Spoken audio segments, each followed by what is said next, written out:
دنده دو بیا، سه بیا، دو بیا. بیا پایین.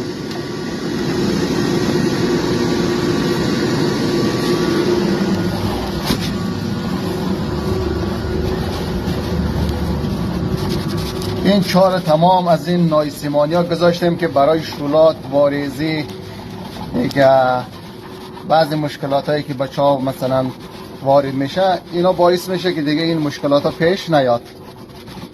این از جدار هم کرده اینا بهتره، چون اینا دیگه نمیپوسن نه رسوب میگیره.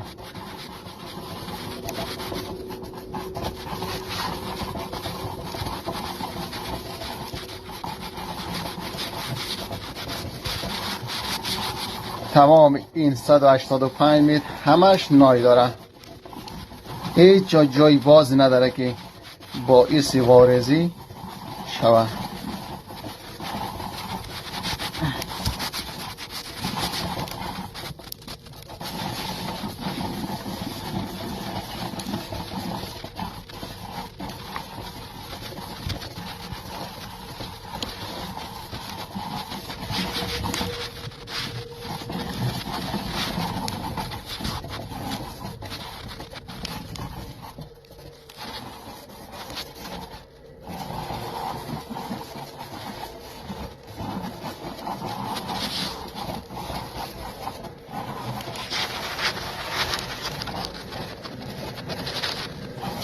از اینجا روی 120 متری شروع میکنه به آب دهی.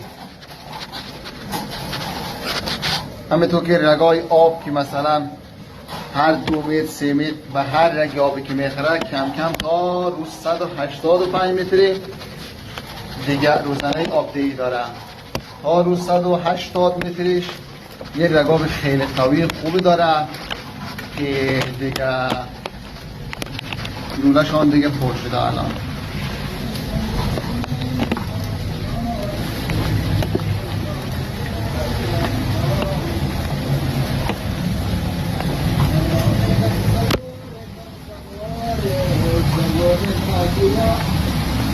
خب بیا خب ما اینجا یه ستون زدیم که یعنی بیا پایین، بیا.